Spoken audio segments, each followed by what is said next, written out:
ఇంకా ఇంటి బయట లాన్లో పద్మాక్షి, సహస్ర ఇద్దరు మాట్లాడుకుంటూ ఉంటారు. ఇంకా అప్పుడే ఈ ప్లాన్ని మనం తొందరగా చేసేయాలి. ఆ లక్ష్మికి చూపు రావద్దు అనుకుంటే దానికి వచ్చింది. అదంతా పిన్ని వచ్చేలాగా చేసింది. అసలు ఇలా ఎందుకు జరుగుతుంది అని చెప్పి చిరాకు పడుతూ ఉంటారు. ఇంకా అంతలో అప్పుడే మనం ఈ సరోగసి ప్లాన్ని తొందరగా ప్లాన్ చేసేయాలి. ఈ లోపే ఎంత వీలైనంత తొందరగా చేయాలి. డాక్టర్తో మాట్లాడాలి. నేను ఒక అమ్మాయిని మంచి హెల్తీగా ఉన్న అమ్మాయిని చూడమని చెప్పాను. డాక్టర్కి ఎంత డబ్బులైనా పర్లేదు ఇస్తాను. నువ్వైతే ఫస్ట్ అమ్మాయిని చూడమని చెప్పాను. ఒకసారి డాక్టర్కి కాల్ చేసి మాట్లాడదాం ఆ విషయం ఏమైందో అని చెప్పి అనుకుంటూ ఉంటారు. అప్పుడే డాక్టర్ సహస్రకి ఫోన్ చేస్తుంది. ఇంకా సహస్ర చాలా సంతోషంగా అమ్మ డాక్టరే ఫోన్ చేస్తున్నారు అని చెప్పి ఫోన్ లిఫ్ట్ చేసి మాట్లాడుతూ ఉంటారు. ఇంకా సహస్ర గుడ్ న్యూస్ అమ్మ, మనకు ఒక అమ్మాయి దొరికింది అని చెప్పి చెప్తూ ఉంటారు. ఇంకా ఓకే మేడం పర్లేదు, ఆ అమ్మాయి కొంచెం మనీ ఎక్కువ అడిగారు కానీ నేను మాట్లాడి సెట్ చేశాను అని చెప్పి డాక్టర్ చెప్తుంది. పర్లేదు డాక్టర్ గారు ఎంతైనా పర్లేదు అని చెప్పి పద్మాక్షి చెప్తూ ఉంటుంది. ఇంకా అంతలో ఆ అమ్మాయి పేరు లక్ష్మి అని చెప్పి చెప్పడంతో సహస్ర ఒక్కసారిగా షాకింగ్గా చూస్తూ లక్ష్మియా, ఆ పేరున్న వాళ్ళు ఎవ్వరు వద్దు మేడం, మీరు ఇంకొకరిని చూడండి అని చెప్పి సహస్ర అంటూ ఉంటుంది. అలా ఇలా పేరుతో నీకేంటి ప్రాబ్లం అని చెప్పి డాక్టర్ అడుగుతూ ఉంటుంది.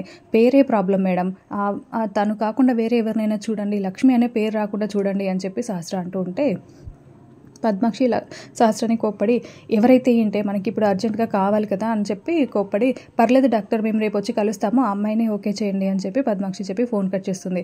అమ్మ నేను చెప్తుంటే వినవేంటి అని చెప్పి సహస్ర మండిపడుతూ ఉంటే మనకిప్పుడు కావాల్సింది మంచి హెల్తీగా ఉన్న అమ్మాయి, ఏ పేరైతే ఏంటి అని చెప్పి మాట్లాడుకుంటూ ఉంటారు. ఇంకా అలా ఉదయం అయిపోతుంది.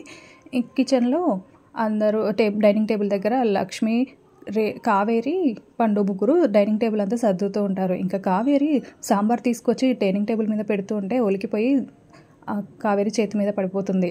ఇంకా అప్పుడే గాయం అయిపోయి మండుతూ ఉంటుంది. ఇంకా సహస్ర అమ్మ అని పిలుస్తూ ఉంటే అరుస్తూ ఏడుస్తూ ఉంటుంది. ఇంకా అప్పుడే లక్ష్మి వచ్చి ఏమైందమ్మా అని చెప్పి మాట్లాడుతూ ఉంటుంది. ఇంకా దాంతో ఇంట్లో ఉన్న వాళ్ళందరూ అక్కడికి వస్తారు.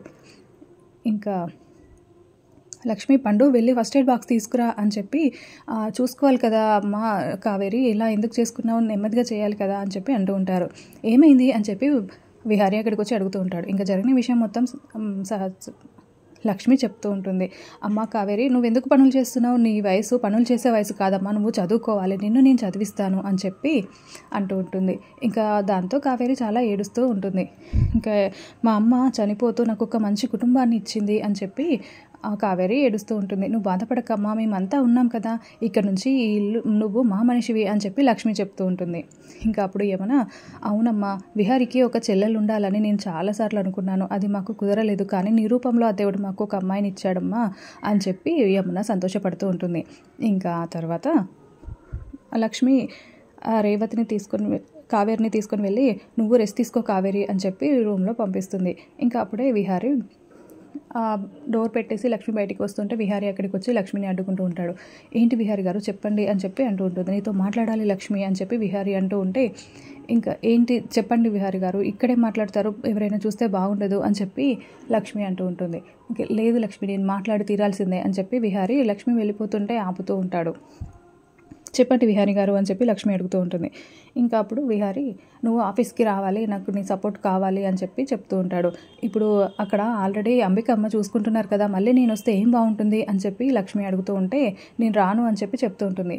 నువ్వు రావాలి లక్ష్మి, అంబిక అత్త టెంపరీగా ఉంది, నువ్వు కంపల్సరీగా రావాల్సిందే, నువ్వు నా ఎండీవి కదా మన ఆఫీస్లో, ఇప్పుడు అసలే ఈవీ క్రాఫ్ట్స్ అవన్నీ ఉన్నాయి కదా, నువ్వు చూసుకోవాలి, నీ హెల్ప్ నాకు కావాలి అని చెప్పి కన్విన్స్ చేస్తాడు. సరే విహారీ గారు వెళ్దాం అని చెప్పి లక్ష్మి అంటూ ఉంటుంది. ఇంకా మరోవైపు అలా అందరూ కిందికి వస్తూ ఉంటారు. ఇంకా సహస్ర పద్మాక్షి ఆల్రెడీ కిందే ఉంటారు. లక్ష్మి విహారీ మాట్లాడుకోవడం విన్న అంబిక ఇదేంటి, ఇది ఇప్పుడు ఆఫీస్కి వస్తే నేను చేసినవన్నీ మళ్ళీ ఇది బయట పట్టేస్తుంది, ఇవన్నీ విహారీకి చెప్పేస్తుంది, దీన్ని ఎలాగైనా సరే ఆఫీస్కి వెళ్లకుండా ఆపాలి అని చెప్పి అంబిక కూడా అనుకుంటూ ఉంటుంది. ఇంకా వీళ్ళిద్దరూ మెట్లు దిగి వస్తూ ఉంటే విహారీని చూసి పద్మాక్షి సహస్ర కింద ఉంటారు. నువ్వు స్టార్ట్ చేయవే అని చెప్పి పద్మాక్షి చెప్పడంతో సహస్ర బయటికి వెళ్ళి వామిటింగ్స్ చేసుకుంటూ ఉంటుంది. అటుగా వస్తున్న యమున చూసి ఏమైందమ్మా సహస్ర అని అంటూ ఉంటే ఏమో అత్తయ్య ఉదయం నుంచి వామిటింగ్స్ అవుతున్నాయి అని చెప్పి సహస్ర చెప్తుంది. ఇంకా అలా సహస్రాన్ని తీసుకొని లోపలికి వస్తుంది. వచ్చిన తర్వాత ఏమైందే అని చెప్పి పద్మాక్షి అడుగుతుంటే వామిటింగ్స్ అవుతున్నాయి మమ్మీ అని చెప్పి సహస్ర చెప్పడంతో పద్మాక్షి చేయి పట్టుకొని చూసి సహస్ర నువ్వు తల్లివి కాబోతున్నావు అంటే ఇంకా చాలా సంతోషపడుతూ ఉంటుంది. ఇంకా విహారీ ఏమో చాలా షాకింగ్గా చూస్తూ ఉంటాడు. ఏం జరుగుతుందో అర్థం కాక విహారీ చాలా షాకింగ్గా చూస్తూ ఉంటాడు. పద్మాక్షి సహస్ర తప్ప మిగతా వాళ్ళందరూ చాలా షాకింగ్గా చూస్తూ ఉంటారు. అందరికీ కోపం వస్తూ ఉంటుంది. ఇంకా లక్ష్మికి ఏమో కళ్ళల్లో నీళ్ళు వచ్చేస్తూ ఉంటాయి. పండు, ఒరే పండు, వెళ్ళి స్వీట్స్ తీసుకురారా అని చెప్పి యమున మన కోరిక నెరవేరబోతుంది, నువ్వు నానమ్మవి కాబోతున్నావు అని చెప్పి పద్మాక్షి సంతోషపడుతున్నట్టు యాక్ట్ చేస్తూ చెప్తూ ఉంటుంది. ఇంకా అందరికీ స్వీట్ ఇస్తూ ఉంటారు.